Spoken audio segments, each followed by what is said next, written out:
Oke, assalamualaikum warahmatullahi wabarakatuh. Kembali lagi di channel Pak Arif. Di kesempatan kali ini saya akan membahas soal-soal persiapan latihan P3K khusus untuk bidang geografi.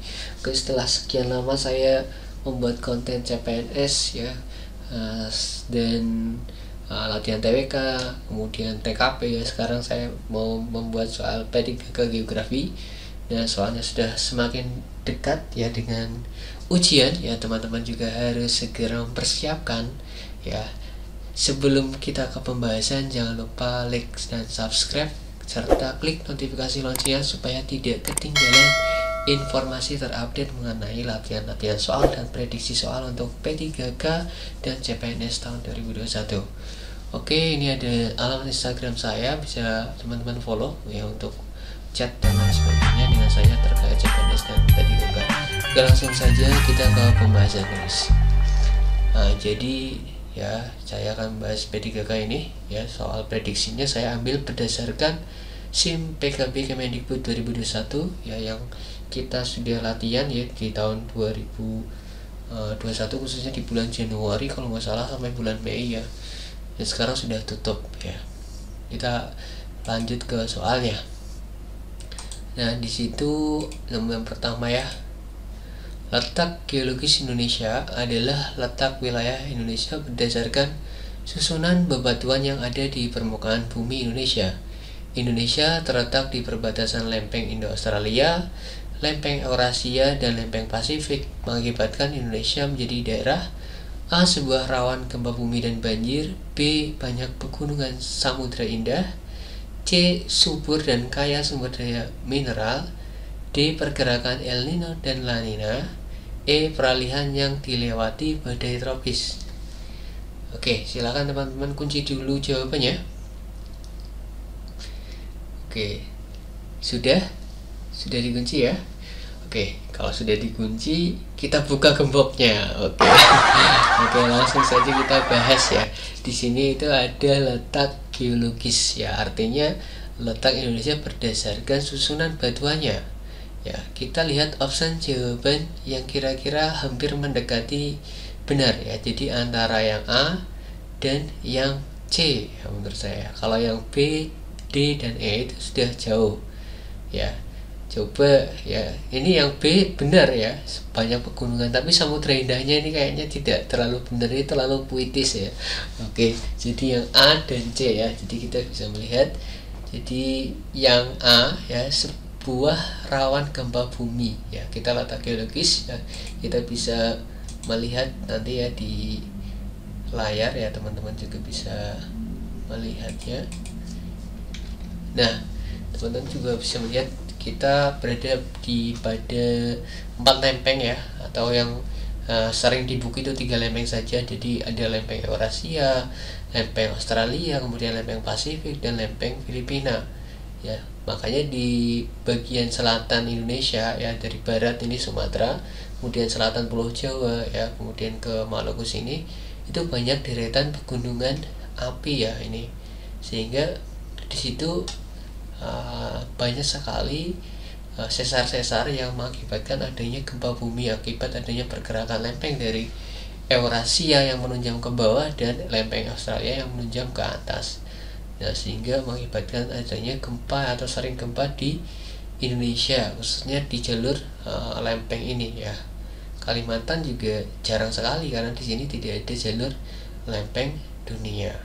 Oke, kita bisa melihat di jawabannya ya. Jadi yang paling tepat adalah subur dan kaya sumber daya mineral ya. Kenapa yang A salah ya, rawan gempa bumi betul, tapi yang kurang tepat adalah banjir. Banjir ini terlalu jauh, bisa sebenarnya mengakibatkan banjir asalkan ada tsunami ya, ada tsunami atau ada gempa bumi di sekitar samudra Hindia misalnya, mengakibatkan ada luapan air laut sehingga terjadilah rob dan banjir. Nah, itu kan tapi terlalu jauh hal tersebut, perlu ada efek penunjangnya ya. Tapi kalau yang C ya, subur dan kaya sumber daya mineral, itu sudah tepat.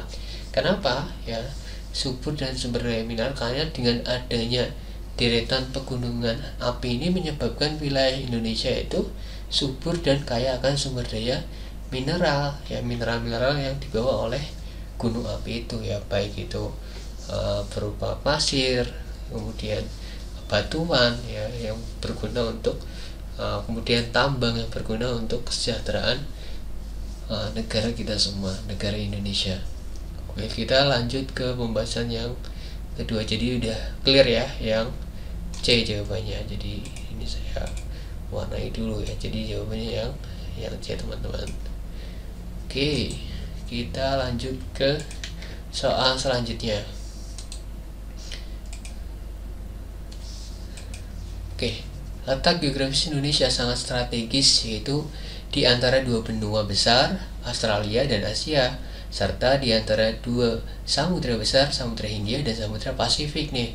Hal tersebut memberikan dampak positif, yaitu A. Potensi sumber daya alam Indonesia yang melimpah, B. Keindahan alam yang menarik wisatawan mengunjungi Indonesia, C. Indonesia sebagai negara kaya penghasil rempah-rempah, D. Indonesia beriklim tropis dengan curah hujan tinggi, E. Batas Indonesia antara dua benua dan dua samudra. Nah, kira-kira dampak positifnya apa ya dari letak geografis Indonesia ini yang sangat strategis ini ya, di antara option-option ini kira-kira mana nih teman-teman jawabannya? Kayaknya hampir benar semua ya. Kalau hampir benar semua berarti benar semua dong. Ya enggak, pasti ada yang paling benar di antara yang benar gitu loh. Oke, kira-kira jawabannya apa? Sudah bisa ditebak? Oke, jadi jawabannya adalah yang A teman-teman ya. Jadi kenapa jawabannya yang A? Ya ini saya tandai dulu. Nah, ini saya tandai. Nah, jawabannya yang A. Kira-kira alasannya apa ya kalau sudah tahu jawabannya? Jadi kalau kita melihat ya, di sini ada letak geografis yang sangat strategis ya, terdiri dari dua benua dan dua samudra.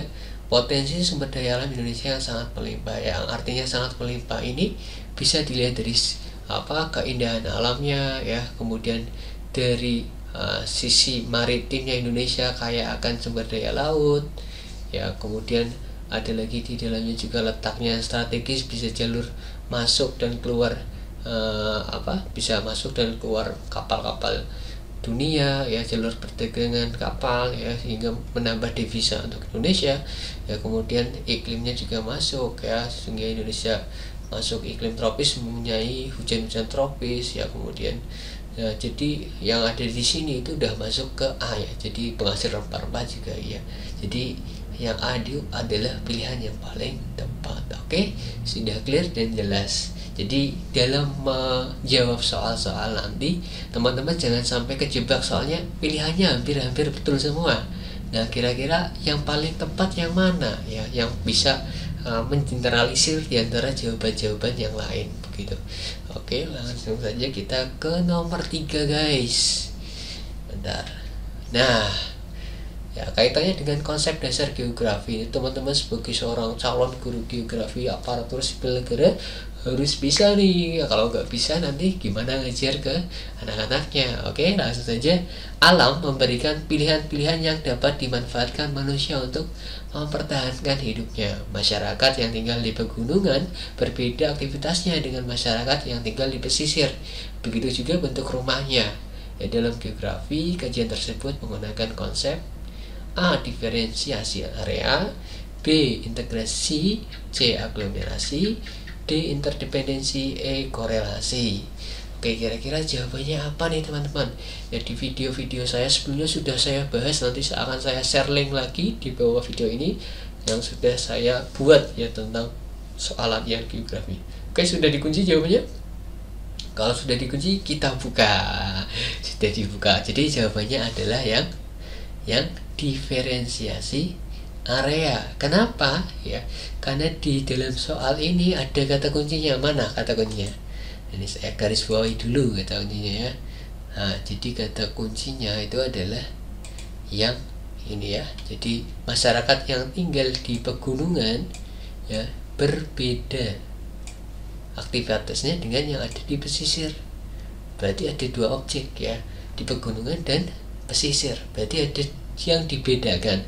Kalau sudah ada yang dibedakan berarti sudah jelas namanya diferensiasi area atau membedakan area yang satu dengan yang lain.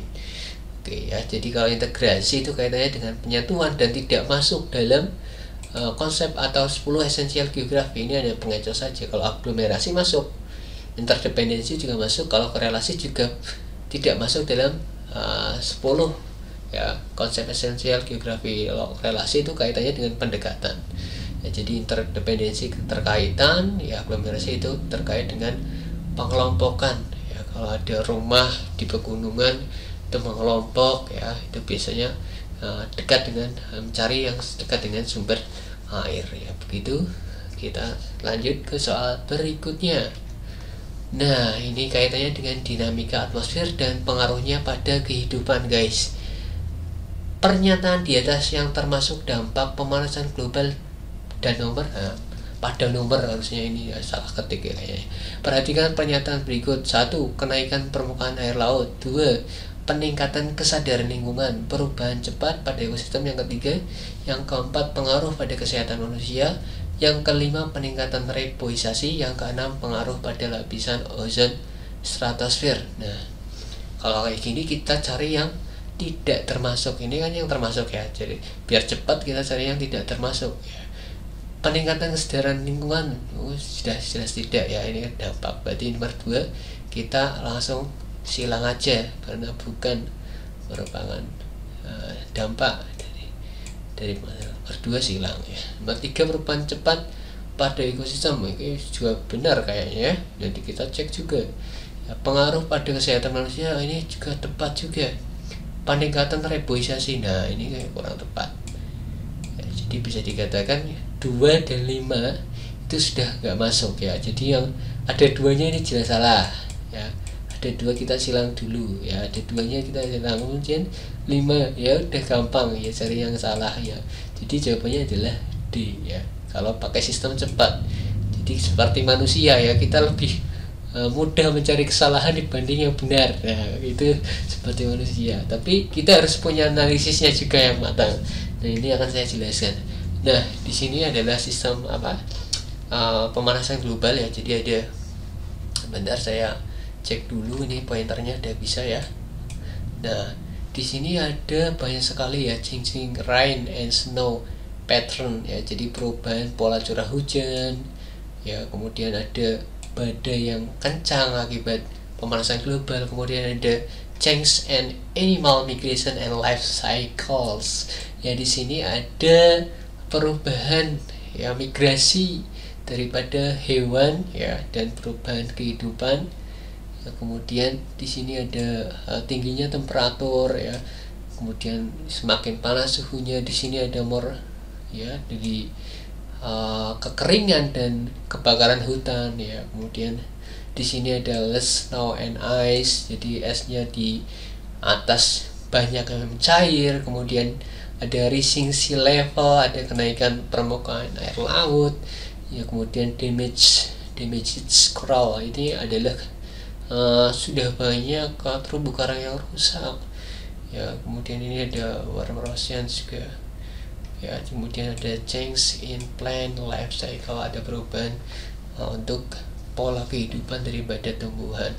Nah, ini juga nanti akan berpengaruh kepada kesehatan kita, guys ya. Jadi yang 4 masuk ya. Kenapa ya? Ketika sering panas dan lain sebagainya akan berpengaruh kepada tubuh kita atau kulit kita. Jadi ini sudah tepat sekali jawabannya D.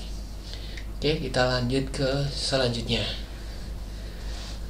Pelestarian lingkungan hidup kaitannya dengan pembangunan berkelanjutan. Jadi kita bahas soalnya atau baca dulu soalnya sebelum mengerjakan. Saya tak pilih pointer. Nah, upaya melindungi dan memelihara keberadaan, kondisi dan lingkungan air tanah guna mempertahankan kelestarian atau kesinambungan ketersediaan dalam kuantitas dan kualitas yang memadai demi kelangsungan fungsi dan kemanfaatannya untuk memenuhi kebutuhan makhluk hidup, baik waktu sekarang maupun pada generasi yang akan datang. Disebut A. Kelestarian alam, B. Perlindungan tanah, C. Perlindungan alam, D. Konservasi air tanah, perlindungan makhluk hidup. Oke, silahkan teman-teman kunci dulu jawabannya. Sudah? Ya, kira-kira jawabannya apa nih? Oke, langsung saja jawabannya adalah yang konservasi air tanah. Ya, kenapa jawabannya konservasi air tanah, guys? Ya, karena di kata kunci soalnya di sini ada kata-kata lingkungan air tanah. Ya, di sini lebih mengkerucut ya, lebih spesifik. Di sini ada bagaimana upaya untuk melindungi ya. Bentar, ini saya pilih pointer dulu, pen ya. Jadi di sini ada upaya untuk melindungi ya, kemudian di sini ada lingkungan air tanah untuk mempertahankan kelestarian dan kesinambungan baik kuantitas maupun kualitas ya. Jadi sudah jelas itu ada air tanah ya. Kenapa perlu dikonservasi air tanah? Karena masyarakat kita atau masyarakat Indonesia ya, jadi sebenarnya air tanah itu sudah salah kaprah dalam penggunaannya. Artinya memang air itu tidak terbataskan atau sumber daya yang bisa diperbaharui secara terus-menerus ya, dan tidak ada habisnya. Namun ya, hal ini bisa berpengaruh terhadap kualitas airnya dan kuantitasnya. Contohnya saja ya, kalau teman-teman bisa membandingkan ya wilayah di kota-kota ya, misal di kota Semarang ya, kemudian di Jakarta, itu di kotanya itu pasti ada yang namanya subsiden area atau penurunan muka tanah yang diakibatkan oleh apa? Oleh pengambilan air tanah yang berlebihan. Untuk apa sih? Untuk industri, untuk hotel, untuk perkantoran dan lain sebagainya. Nah, kalau kita tidak melakukan konservasi itu, maka akan kualitas maupun kuantitasnya juga akan berkurang, teman-teman ya. Kalau yang A itu kelestarian alam, itu terlalu umum ya. Perlindungan tanah tidak ada dalam istilah perlindungan tanah. Perlindungan alam juga ini masuknya kayak perlindungan hewan atau satwa, makhluk hidup juga tidak. Jadi yang paling mengarah berarti konservasi tanah kayak apa sih, kita lihat. Nah, jadi dengan konservasi tanah teman-teman juga bisa mengerti dan paling nggak tahu lah, oh kayak gini ya konservasi tanah. Nah, jadi bisa membuat sumber resapan ya. Sumber resapan itu jaraknya minimal 1 meter dari talang ya, kemudian minimal 5 meter dari septic tank ya, jadi pembuangan itu. Nah, jadi talang buangan air hujan ya, air hujan ditampung kemudian masuk ke sumber resapan di sini ya. Di sini ada bisa dari batu bara, bisa batu bata, dari batu bata atau dari semen pinggirannya ini, atau tidak dikasih semen atau dikasih, nanti cepat rusak sumbernya. Jadi bawahnya dikasih ijuk ya atau geotekstil ya, kemudian di bawahnya dikasih pecahan batu supaya dapat yang teresap dalam air ke bawah nanti bersih ya, begitu. Jadi supaya dapat meningkatkan kualitas dan kuantitas air tanah. Oke, jadi itu saja dulu ya, sekitar 4 soal. Semoga bermanfaat bagi kalian semuanya. Jangan lupa subscribe dan share ke teman-teman secara geografi atau sesama geografi untuk sama-sama kita lolos di P3K tahun 2021 ini. Oke, jangan lupa subscribe dan like serta klik notifikasi loncengnya agar saya lebih semangat dalam membuat kontennya. Oke, wabillahi taufiq wal hidayah. Wassalamualaikum warahmatullahi wabarakatuh.